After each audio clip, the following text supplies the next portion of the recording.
I deserve someone better. My name is Sam. I am 45 years old, and those 5 words ended everything I thought I knew about my life. I sat in that motel room in Memphis, Tennessee, staring at the divorce papers on the scratched nightstand. The air conditioner rattled in the window. The carpet smelled like decades of cigarette smoke and regret. 3 months earlier, I had owned a house, a car, a life that made sense. Then Diane got sick. Stage 3 ovarian cancer. The doctor said surgery was her only shot, but our insurance had lapsed 6 months before when I got laid off from Keltraforge, the manufacturing plant where I had worked for 18 years. I scrambled. I sold the house to a cash buyer in 2 weeks. I sold my truck to a neighbor for half what it was worth. I emptied our savings, borrowed against my retirement, took loans from anyone who would listen. The surgery happened on a Tuesday in late January. I sat in that waiting room for 7 hours, drinking burnt coffee and praying to a God I barely believed in anymore. When the surgeon came out and told me she made it, I cried in front of strangers. I did not care. Diane recovered slowly. I stayed by her side through every appointment, every pill, every bad night. I moved us into a cheap motel on the edge of town because it was all I could afford. I picked up shifts at a warehouse, loading trucks at 4 a.m., coming home exhausted and sore. But she was alive. That was all that mattered. Then one morning I came back from work and found her packed. 2 suitcases by the door. Her sister Vanessa stood behind her with crossed arms and a cold stare. Diane would not look at me. She handed me an envelope. Inside were divorce papers, already filed. "I deserve someone better," she said. Her voice was calm, like she was ordering coffee. "Someone who can actually provide. You are broke, Sam. I cannot live like this." I stood there, grease still on my hands from the warehouse, and said nothing. What could I say? I had given her everything, literally everything. And it was not enough. She took half of what remained. A few $1,000s I had scraped together. She walked out with Vanessa, got into a car I did not recognize, and drove away. I sat down on the edge of the motel bed and stared at the door for a long time. The room was silent except for that rattling air conditioner. I felt hollow. Empty, like someone had scooped out everything inside me and left just the shell. I met Diane 12 years ago at a community barbecue. She was funny, quick with a smile, and she made me feel like I mattered. We got married fast, maybe too fast, but I thought we were solid. I thought we were a team. She never worked much, a few part-time jobs here and there, but nothing steady. I did not mind. I made decent money at Keltraforge, and I liked taking care of things. I paid the mortgage, the bills, the groceries. I fixed things around the house. I thought that was what you did when you love someone. Her sister Vanessa never liked me. She made that clear from the start. Too blue-collar, too simple, not ambitious enough. Diane used to defend me back then, but over the years I noticed her doing it less and less. She started making little comments about the house being too small, about my job being dead-end, about how her friend Jessica's husband just got promoted to regional manager. When I got laid off, things shifted. She stopped touching me, stopped asking about my day. When the cancer diagnosis came, I expected us to pull together. Instead, she pulled away. But I told myself it was the fear talking, the sickness. I told myself she would see how much I loved her once we got through it. I borrowed money from my brother Calvin, from old co-workers, from a guy I played poker with twice a month. I sold my tools, my fishing gear, anything that had value. I stood in line at a pawn shop with my father's watch and walked out with $300 and a sick feeling in my gut. The surgery cost $62,000. I cobbled it together piece by piece, sold the house for $215,000, paid off the mortgage and the medical bills, and had barely enough left to keep us afloat for a few months. I thought once she was healthy, we could rebuild, start over. I thought she would remember what we had. But the week after her final checkup, when the doctor said she was cancer-free, she started talking to Vanessa more. Long phone calls behind closed doors. I caught pieces of conversations, words like opportunity and fresh start and wasted years. I should have seen it coming.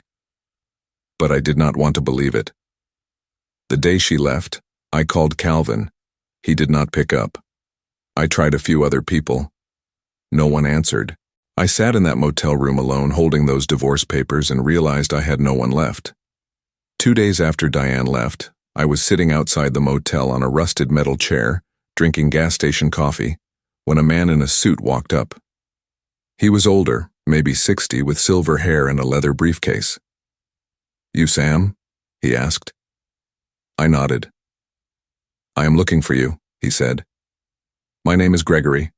I am a lawyer. Your Uncle Leonard passed away 3 weeks ago." I stared at him. "I do not have an Uncle Leonard." "You do," Gregory said. "Your father's older brother. They had a falling out before you were born. Leonard never married, no kids. You are his only living relative. He left you something." I felt numb. My father never mentioned a brother, not once in 45 years. Gregory handed me a folder. Inside was a property deed, a bank statement, and a handwritten letter. The property was a commercial building in downtown Memphis. The bank statement showed an account with $48,000 in it. The letter was short. "Sam, I never met you, but I know your father raised a good man. This is yours now. Do not waste it. Leonard." I read it 3 times. I looked up at Gregory. "This is real?" "Very real," he said. "The building is paid off. It has a tenant, a small coffee shop that has been there for 6 years. They pay $1,200 a month in rent. It is not much, but it is steady, and the money in the account is clean. No taxes owed. It is yours." I sat back in that metal chair and felt something I had not felt in months. Not hope exactly, but something close. A crack in the wall. "What do I need to do?" I asked. "Sign some papers. Transfer the deed into your name. I can handle the rest." Gregory looked at me. "You okay, son?" I nodded. I was not okay, but I was better than I had been 2 minutes ago. After Gregory left, I sat there for a long time holding that letter. I thought about Diane, about how she said I could not provide, about how she walked away the second things got hard. I thought about Vanessa standing there with that smug look like I was trash she finally convinced her sister to throw out. I folded the letter and put it in my pocket. I went back into the motel room and looked around. Stained walls, flickering light, a bed that sagged in the middle. This was rock bottom, but I was not staying here. I grabbed my phone and called Gregory back. "I want to see the building," I said. "I can take you tomorrow morning," he said. "No," I said. "I want to see it now." The building sat on a corner lot 2 blocks from the river. 3 stories, red brick with big windows on the ground floor. The coffee shop was called Brood Awakening. A hand-painted sign hung above the door. Through the window, I could see a handful of people sitting at small tables, laptops open, cups steaming. Gregory unlocked the side door and led me upstairs. The 2nd and 3rd floors were empty. Dusty hardwood floors, high ceilings, old radiators along the walls. It smelled like aged wood and history. "Leonard bought this in 1987, Gregory said. "Used to run a print shop downstairs. When he retired, he leased the space to the coffee shop. The upper floors have been empty since 2003, but the bones are good. Solid structure. You could renovate, lease them out, or sell the whole thing. It is worth about $300,000 in this market." I walked through the room slowly. I touched the walls, looked out the windows at the street below. This was real. This was mine. "What about the tenant?" I asked. "Lease renews every 2 years. They are good people. Pay on time, take care of the place. You could keep them or find someone else." I nodded. My mind was already moving. I thought about the money in the account, $48,000, enough to renovate 1 floor, maybe 2, enough to start something. "I want to keep it," I said. Gregory smiled. "Smart choice." We spent the next hour signing papers. By the time I walked out of his office, the building was legally mine. I stood on the sidewalk and looked back at it. My building, my fresh start. I called Calvin that night. He finally picked up. "Sam, I am sorry I have not called back," he said.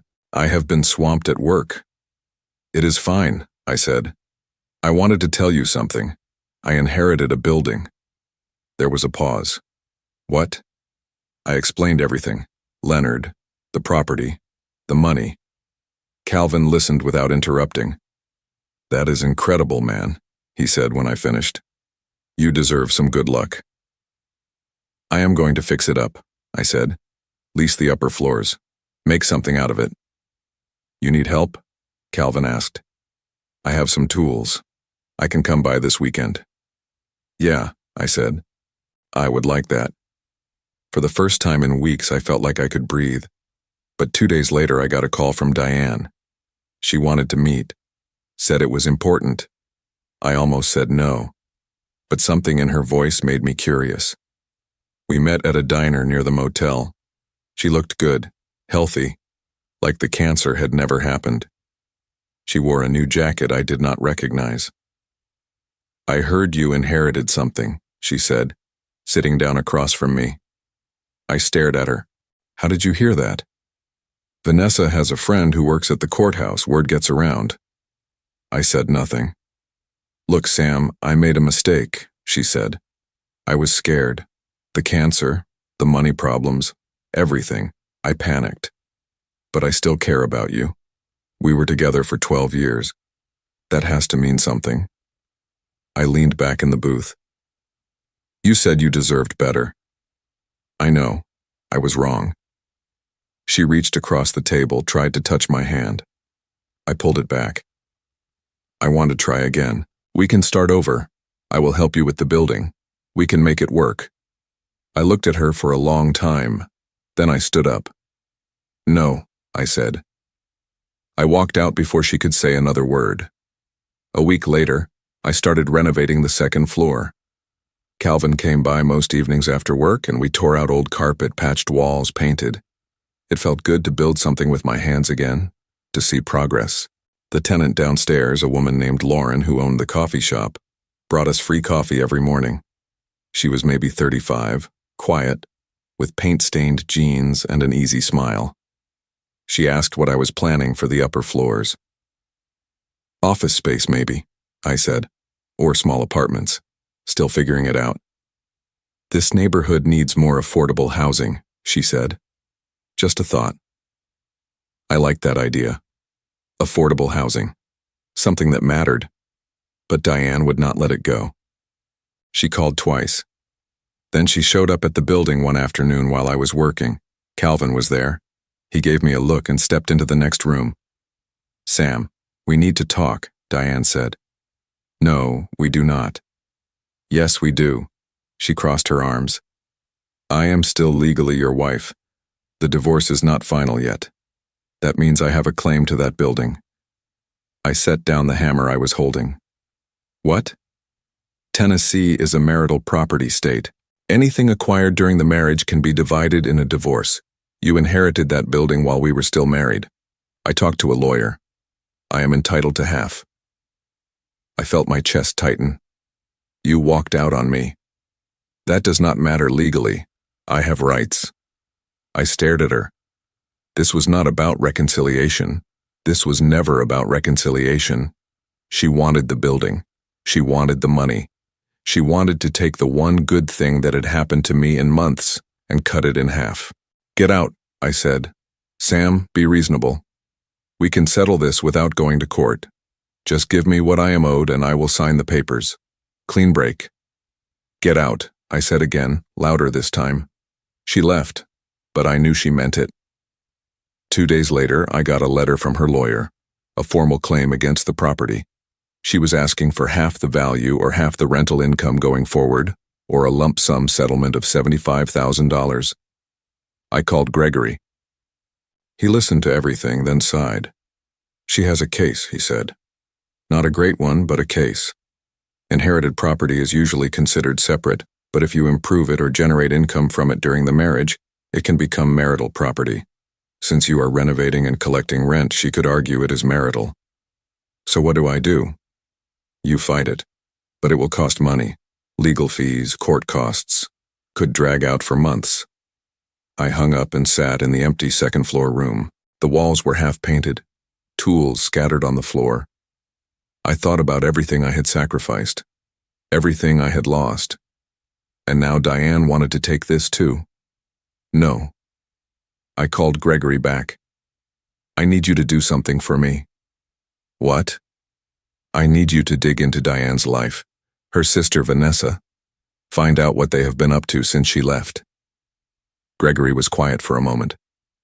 Sam, I am a real estate lawyer. I do not do investigations. Then find someone who does, please. He sighed. I know a guy, private investigator. He is not cheap. I do not care, do it. 3 days later, the investigator sent me a file, and everything made sense.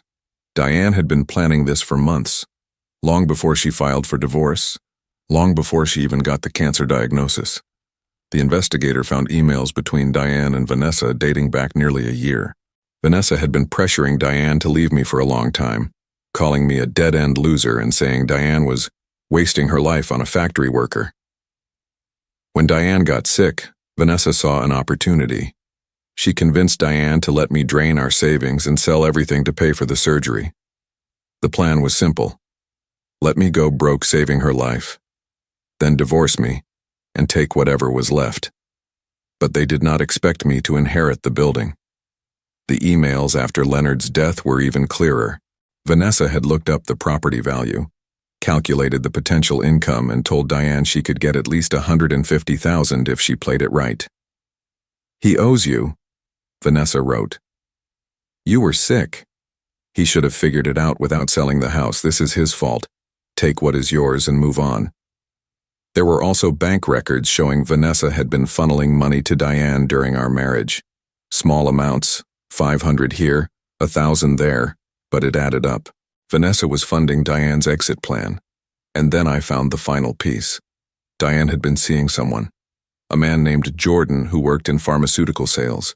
They met at one of her doctor's appointments. The investigator had photos of them together, dates going back 8 weeks. Right around the time Diane got her final clean bill of health. She was not leaving me because I was broke. She was leaving me because she had already moved on. I sat at the small desk in my motel room and read through everything twice. I felt a strange kind of calm. Not anger, not sadness, just clarity. I called Gregory. I need you to file a counterclaim, I said, against Diane and Vanessa. On what grounds? Fraud, emotional manipulation. Vanessa financially interfered with our marriage. She actively worked to destroy it. And Diane committed adultery during our marriage, which under Tennessee law can affect the division of assets. I want her claim dismissed, and I want Vanessa held accountable. Gregory was quiet for a moment. That is aggressive. Can you do it? Yes, but it will get ugly. Good. 2 weeks later, Diane's lawyer received a 60-page filing. It included every email, every bank transaction, every photo. It outlined Vanessa's manipulation and Diane's affair. It requested the court dismiss Diane's claim entirely and award me my legal fees. Diane called me that night, furious. You had us investigated? She shouted. That is insane, Sam. You are insane. I am protecting what is mine, I said. You are going to lose. My lawyer says you have no case. Then I guess we will see. I hung up. The hearing was scheduled for late April. I spent the weeks leading up to it finishing the second floor. Calvin helped me install new flooring, repaint the trim, fix the windows. Lauren from the coffee shop introduced me to a contractor friend who gave me a good deal on electrical work. The space started to look real, professional. I put up a sign advertising office rentals. Within a week, I had 3 inquiries. By the time the hearing came around, I had leased the entire second floor to a small marketing firm for $2,500 a month. The building was working, and I was just getting started.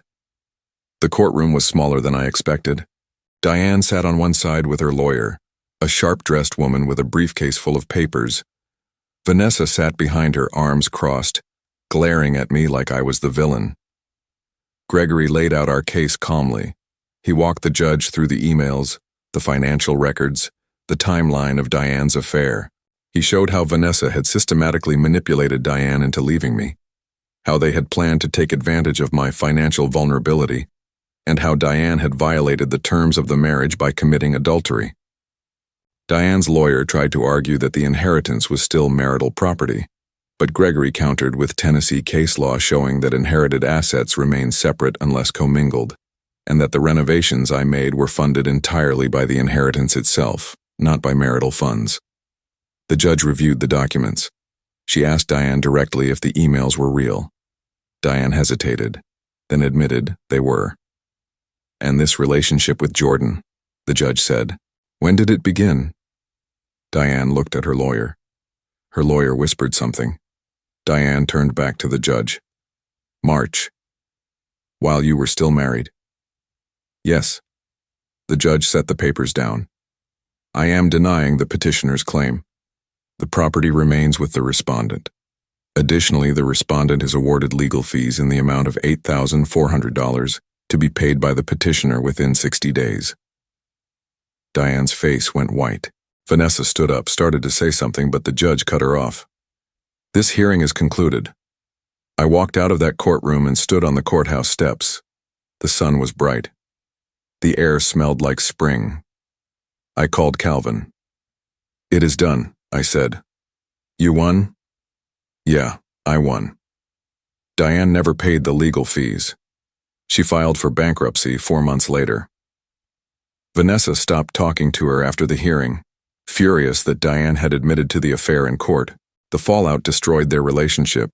Jordan, the pharmaceutical sales guy, left Diane when he realized she had no money and a mountain of debt.